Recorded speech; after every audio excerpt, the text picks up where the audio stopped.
नमस्कार। ABN news में आपका बहुत बहुत स्वागत है और मैं हूं सुरेश झा।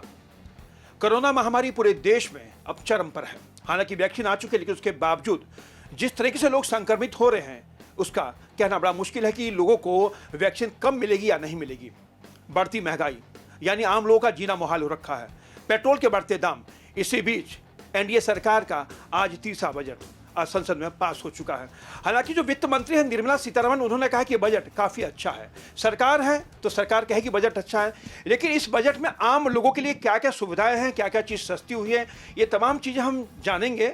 हमारे साथ हैं आर्थिक मामलों के जानकार हैं सीके मिश्रा। आइए इनसे बातचीत करते हैं। सर, ये एनडीए सरकार का तीसरा बजट है। जैसे कि देख सकते हैं, महंगाई है, पेट्रोल के दाम है, खाने पीने की चीज़ें हैं, यानी हर चीज़ से आम आदमी को जो है त्रस्त हो रखा है। ऊपर से कोरोना महामारी फैली हुई है। ये बजट पास हुआ है। इस बजट में आम लोगों के लिए क्या क्या चीज़ सस्ती हुई है, ताकि आपके जरिए लोग देखें, हमारे चैनल को जो पहचान जान पाएँ कि क्या क्या चीज़ें सस्ती हुई है। देखिए, ऐसा है कि बजट तो बहुत अच्छा है। अब सिंपल भाषा में कह सकते हैं, सरकार ने कुछ लिया नहीं तो कुछ दिया भी नहीं ज़्यादा। लेकिन बजट अच्छा इसलिए बोला जाता है क्योंकि सरकार ने क्या इंफ्रा पे काम किया है। आपकी बार जो जितने भी बजट का अभी देखा जाए, टैक्सेशन छोड़ दीजिए, तो इंफ्रा पे, रोड्स पे बहुत ज़्यादा काम इन्होंने किया हुआ है। सस्ती क्या चीज़ें हुई, पूरी डिटेल तो अभी आनी बाकी है। लेकिन क्या है कि कस्टम ड्यूटी में काफ़ी बदलाव होने वाले हैं। कुछ किया भी है इन्होंने, जो है जो इम्पोर्ट्स कर रहे हैं वहाँ पे महंगाई बढ़ेगी, जो हमारे कस्टम ड्यूटी ज़्यादा लगाएंगे। अगर जो हम इम्पोर्ट कर रहे हैं चीज़ें, इम्पोर्ट में क्या कर रहे हैं कि हम कस्टम ड्यूटी बढ़ा रहे हैं, तो हमारे पास रॉ मटेरियल महंगा हो जाएगा। कुछ पार्ट, सब पे नहीं, थोड़ा थोड़ा, जैसे मोबाइल पार्ट्स में किया है सभी, तो वहाँ पे महंगा पड़ेगा। लेकिन कुछ में एक्सपोर्ट में है और चीज़ों में रिलैक्सेशन दिया हुआ है, तो कपड़े हो गए, जूते हो गए, नायलॉन कपड़े हो गए, सब सस्ते हो रहे हैं। टेक्निक जो है, आप महंगाई की बात कर रहे हैं, सबसे ज़्यादा फर्क पड़ता है कि ट्रांसपोर्टेशन चलता है पेट्रोल और डीजल से, जो है नॉर्मली डीजल से चलाया जाता है।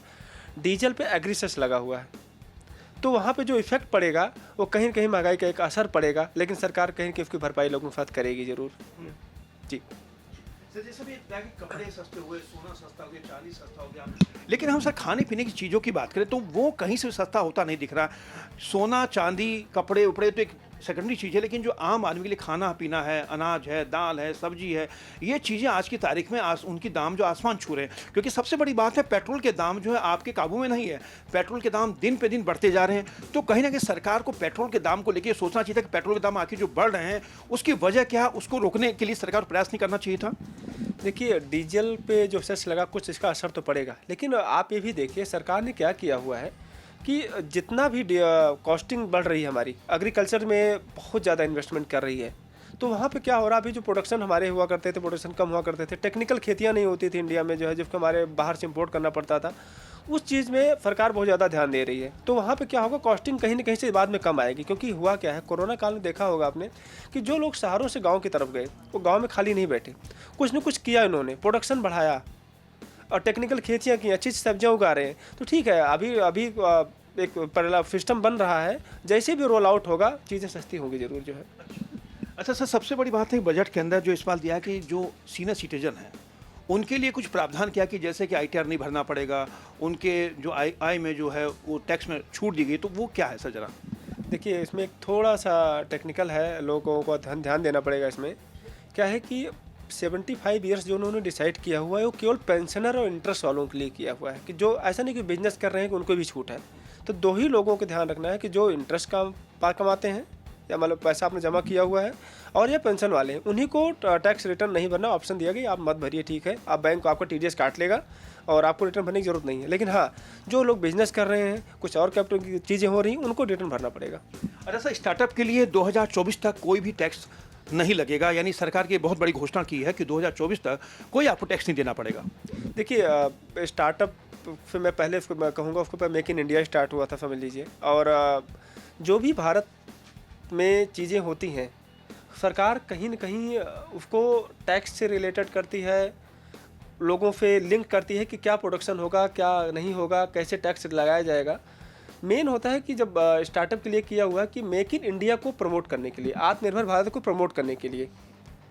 और आत्मनिर्भर भारत जब प्रमोट होगा तो टैक्स वक्त तो अपने एक मैटर वाला के हो जाता है कि भाई ठीक है, आप जब बिजनेस बढ़ेगा तो ऑटोमेटिक टैक्स टर्नओवर बेसिस में आ ही जाएगा उनके पास। अच्छा, सरकार का कहना है कि बजट अच्छा है, कि जैसे वित्त मंत्री निर्मला सीतारमण ने कहा है कि बजट बहुत ही अच्छा है। इस बजट से क्या उम्मीद कर सकते हैं हम लोग कि हमारे जो आर्थिक जो मोर्चे पे अब जो हम जीडीपी जो गिरती जा रही है, तो क्या जीडीपी से सुधरेगी आगे आने वाले दिनों में?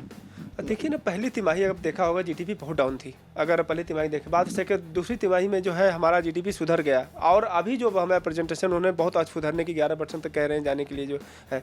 तो ऐसा क्योंकि जो एक आपको एक चीज़ बताएं, हम एक वी शेप इकोनॉमी होती है। क्या हो, जिस शेप से मार्केट डाउन होती है उसी शेप से मार्केट मतलब उसी स्पीड से जो है मार्केट ऊपर गई है। तो आपने देखा होगा 14,000 मार्केट थी, आज 50,000 पहुँच गई है मार्केट जो है, फिर अपने 50 जब चल रही है।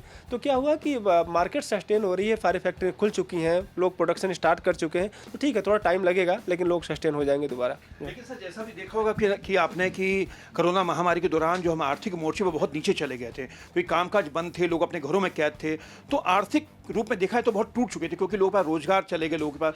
तो क्या इस बजट से, क्या ये बजट जो है लोगों के लिए, आम लोगों के लिए क्या संजीवनी का काम करेगा? देखिए, मैं सुबह भी बोल चुका था इस पे किसी और चैनल पे, संजीवनी का काम इसलिए करेगा क्योंकि क्या हो रहा है, इंफ्रा में बहुत ज़्यादा काम हो रहा है, और जो नौकरियां निकलती हैं इंफ्रा में बहुत ज़्यादा निकलती हैं। पावर सेक्टर हो गया, इंफ्रा सेक्टर हो गया, कृषि, जो 60% लोग हमारे कृषि वाले वो वहाँ पे बहुत अजर होगी, क्योंकि वहाँ पे हम लोग डेवलप कर रहे हैं। और आप छोड़ दीजिए नौकरियाँ, क्योंकि नौकरियाँ सबको नौकरी नहीं मिल सकती। सरकार ने कोरोना काल में आत्मनिर्भर भारत का जो पैकेज ऐलान किया, जो सिस्टम बनाया, जो सारी स्टेट सरकारें, सेंट्रल गवर्नमेंट ने प्लान किया जो है, उसमें क्या हुआ कि लोग आत्मनिर्भर बनने की तरफ ज़्यादा कोशिश कर रहे हैं। लोग अपना बिजनेस स्टार्ट कर रहे हैं, बैंक से लोन ले रहे हैं जो है। तो नौकरियां ठीक है, मिले ना मिले, लेकिन हाँ, अपने काम से लोग खड़े हो सकते हैं, और हमारे भारत जैसे देश के लिए ज़रूरी भी है। चलिए सर, आपका बहुत बहुत धन्यवाद। ये थे आर्थिक मामलों के जानकार सीके मिश्रा, जो हमारे साथ बातचीत कर रहे थे। एनडीए सरकार का ये तीसरा बजट है, और इस बजट से लोगों को काफ़ी उम्मीदें थी। हालांकि विपक्ष का कहना है कि बजट कहीं से भी ठीक नहीं है, क्योंकि इसमें आम लोगों के लिए कहीं से भी सोचा नहीं गया है। लेकिन इस बजट के अंदर जो चीज़ें सरकार ने जो नई की हैं, उससे कहीं ना कहीं मिली जुली प्रतिक्रिया तो जरूर देखने को मिल रही है। लेकिन खासकर जो आम लोगों के लिए कपड़े सस्ते हुए हैं, जूते सस्ते हुए हैं, और जो तमाम जो चीज़ें वो सस्ती हुई। लेकिन सबसे बड़ी बात है, इसमें पेट्रोल पे सेंस लगा दिया, किसी सेंस लग चुका है पेट्रोल और डीजल पर। तो कहीं ना कहीं उसकी मार, हालांकि सरकार ने कह दिया कि आम लोगों पर इसकी कोई मार नहीं पड़ेगी, लेकिन इस बजट में जो चीज़ सस्ती होनी चाहिए थी, जैसे पेट्रोल है, डीजल, तमाम जो चीज़ें हैं, उस पर सरकार को ध्यान देने की ज़्यादा ज़रूरत है। कैंपस राहुल के साथ सुरेश झा, ABN न्यूज़, दिल्ली।